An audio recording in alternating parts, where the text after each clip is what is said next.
Subscribe for more content. गुरु अर्जुन देव जी पाकिस्तान के लाहौर में गए।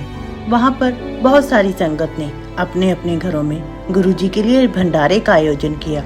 उसी शहर में सम्मन और मूसन नाम के पिता और पुत्र रहते थे। उन्होंने भी गुरु जी की महिमा को सुना और गुरु जी और उनकी संगत के लिए भंडारे की व्यवस्था करने की सोची। वह दोनों पिता और पुत्र गुरु अर्जुन देव जी के पास गए और उनसे भी अपने घर भंडारे पर आने की विनती की। उन्होंने गुरु अर्जुन देव जी से कहा, गुरु जी आप हम पर भी कृपा कीजिए, हमारे घर पर भी अपनी संगत के साथ भंडारे पर आइए। गुरु जी ने उनकी बात सुनकर उनके घर भंडारे पर आने का एक दिन निश्चित किया और उनसे कहा, हम तुम्हारे घर पर लंगर के लिए अपनी संगत के साथ जरूर आएंगे। वह दोनों पिता और पुत्र बहुत खुश हुए और अपने घर वापस आ गए। घर आकर पिता ने अपने पुत्र से कहा, बेटा हमने गुरुजी और उनकी संगत को तो अपने घर पर आने का निमंत्रण दे दिया है और उन्होंने हमारी बात मान भी ली है, परंतु हम संगत के भोजन के प्रबंध के लिए पैसे कहाँ से लाएंगे। अपने पिता की बात सुनकर पुत्र को भी थोड़ी सी चिंता हुई। उसने थोड़ी देर सोचने के बाद अपने पिता से कहा, पिताजी क्यों ना हम जिस सेठ के पास काम करते हैं उससे कुछ रुपए उधार ले लें और फिर धीरे धीरे काम कर कर उसके सारे पैसे उतार देंगे। पिता को भी अपने पुत्र की बात ठीक लगी। उसने भी अपनी सहमति दी और पुत्र से कहा, हम दोनों सुबह होते ही सेठ के पास जाएंगे और उनसे कुछ पैसे उधार देने की बात करेंगे।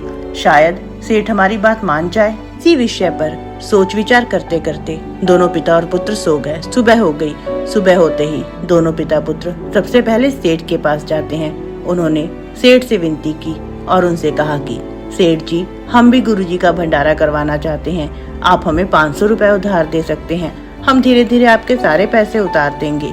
सेठ ने जवाब दिया, ठीक है मैं तुम्हें पैसे दे दूंगा। जिस दिन तुम्हें भंडारा करवाना होगा उससे 2 दिन पहले आकर तुम पैसे ले जाना। वह दोनों पिता और पुत्र बहुत खुश हो गए और घर वापस आ गए और धीरे धीरे भंडारे की तैयारियां करने लगे।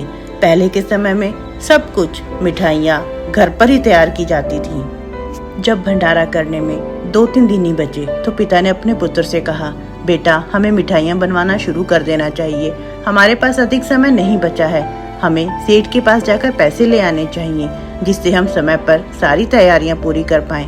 पिता की बात सुनकर दोनों पिता और पुत्र सेठ के पास पैसे मांगने गए। उन्होंने सेठ से कहा, सेठ जी भंडारे में सिर्फ 2 दिन ही बचे हैं, हमें अभी भंडारे की सारी तैयारियां भी करनी है। हमने आपसे पैसों के बारे में बात की थी, आप हमें वह पैसे दे दीजिए जिससे हम गुरुजी के भंडारे की व्यवस्था कर सकें। सेठ ने उन दोनों को पैसे देने से मना कर दिया। उन दोनों ने सेठ से बहुत विनती की परंतु सेठ ने उनको पैसे नहीं दिए। वह दोनों बहुत उदास हो गए और अपने घर वापस आ गए। घर वापस आकर पिता ने अपने पुत्र से कहा, हमने तो सबको भंडारे का बुलावा भी दे दिया है, अब जब लोग हमारे घर पर भंडारे के लिए आएंगे तो हम सबको क्या जवाब देंगे। पूरी बिरादरी में हमारी बदनामी हो जाएगी। लोग कहेंगे कि अगर इंतजाम ही नहीं कर सकते थे तो भंडारे का आयोजन ही क्यों रखा, हम गुरुजी को किस मुंह से मना करेंगे। इसी चिंता में दोनों पिता और पुत्र बैठे रहे। रात तो चली थी। पुत्र ने अपने पिताजी से कहा, पिताजी क्यों न हम सेठ की दुकान में चोरी कर लें और वहाँ से कुछ पैसे चुरा लाएं, इससे हमारी बदनामी भी नहीं होगी। पिता ने अपने पुत्र की बात सुनकर कहा, ऐसा करने से हमारी बहुत बदनामी होगी। तो पुत्र ने कहा, जो भी होगा बाद में देखा जाएगा, पर हमारी भंडारे वाली समस्या का तो समाधान हो ही जाएगा। काफी देर तक इस बात पर विचार करने के बाद उन दोनों ने सेठ की दुकान में चोरी करने का निर्णय किया। वह रात को चोरी करने के लिए निकल गए। सेठ की दुकान की छत पर एक बड़ा सा सुराख था, उन्होंने उसे पत्थर से ढका हुआ था। वह दोनों सेठ की दुकान की छत पर पहुंचे। उन्होंने उस पत्थर को हटाया और पुत्र दुकान के अंदर दाखिल हो गया। दुकान के अंदर जाकर उसने भंडारे के लिए आवश्यक धन चुरा लिया और उसी छत के सुराख से बाहर आने की कोशिश करने लगा, परंतु उसका शरीर थोड़ा भारी होने के कारण वह बाहर नहीं निकल पा रहा था। वह बहुत देर तक कोशिश करता रहा परंतु वह सफल नहीं हो पा रहा था। कोशिश करते करते सुबह होने वाली थी। पिता ने अपने पुत्र से कहा, बेटा अब तो सुबह होने वाली है और तुम बाहर ही नहीं निकल पा रहे हो। अगर तुम बाहर नहीं निकल पाए और हमें किसी ने देख लिया तो हमारी बहुत बेइज्जती होगी। अगर हम भंडारा नहीं करवा पाए तब भी हमारी बदनामी ही होनी है और अगर हमें किसी ने चोरी करते हुए देख लिया तब भी हमारी बदनामी ही होगी। हम अब क्या करें? हम दोनों तो बहुत बुरी तरह से फंस गए हैं। पुत्र ने अपने पिता से कहा, पिताजी आप बिल्कुल भी चिंता मत कीजिए, आप यह पैसे रख लीजिए। पिता ने उन पैसों को रखा तो पुत्र ने आगे कहा, आप अपनी इस तलवार से मेरा सर मेरे धड़ से अलग कर दीजिए। अगर सर ही नहीं होगा तो कोई यह नहीं जान पाएगा कि चोरी किसने की, क्योंकि चेहरे से ही हम किसी को पहचान सकते हैं। इस तरह से हमारी बदनामी भी नहीं होगी और हम भंडारा भी करवा पाएंगे। अब आप देर मत कीजिए, सुबह होने वाली है। आप अपनी तलवार उठाकर मेरा सिर काट दीजिए। अपने पुत्र की बात सुनकर पिता रोने लगा। उसने अपने पुत्र से कहा, ऐसा नहीं हो सकता, मैं अपने पुत्र का सिर कैसे काट सकता हूँ? पुत्र ने कहा, पिताजी आप ज्यादा मत सोचिए, मेरा सिर काट के अपने साथ ले जाइए और घर जाकर भंडारे की तैयारी कीजिए।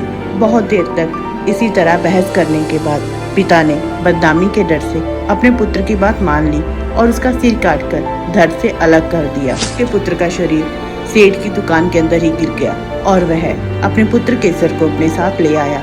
वह घर आकर भंडारे की तैयारी करने लगा। सुबह हो गई और सेठ अपनी दुकान पर पहुंचा। वह अपनी दुकान को खोलकर जैसे ही उसके अंदर गया, उसके होश उड़ गए।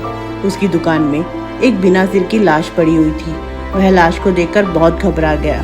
उसने जल्दी से अपनी दुकान बंद की और वह सम्मन के घर की तरफ चल दिया। सम्मन के घर पर पहुंचकर सेठ ने सम्मन का दरवाजा खटखटाया। जब सम्मन ने दरवाजा खोला तो सामने सेठ खड़ा था। सेठ ने सम्मन से कहा, सम्मन मुझे तुम्हारी मदद चाहिए। मेरी दुकान पर किसी ने एक लाश लाकर फेंक दी है। तुम्हें कुछ पैसे की जरूरत थी। तुम मेरे पास पैसे मांगने आए थे, परंतु मैंने मना कर दिया था। मैं तुम्हें वह पैसे दे दूंगा। तुम उस लाश को उठाकर कहीं पर फेंक आओ। अगर उस लाश को किसी ने देख लिया तो मैं बहुत बड़ी मुसीबत में फंस जाऊंगा। सम्मन ने कहा, सेठ जी मुझे आपसे कोई पैसे नहीं चाहिए, मैं यह काम आपके लिए मुफ्त में ही कर दूंगा। सेठ ने कहा, जल्दी करो, इतना समय नहीं है, दिन निकलने वाला है। सम्मन सेठ के साथ उसकी दुकान पर चला गया और बहुत ही दुखी मन से अपने पुत्र की लाश को उठाकर अपने घर पर ले आया और उसने लाश को उसके सर के साथ जोड़कर अंदर के कमरे में चादर ओढ़ाकर लिटा दिया। गुरुजी और संगत सम्मन के घर पर भोजन के लिए आए।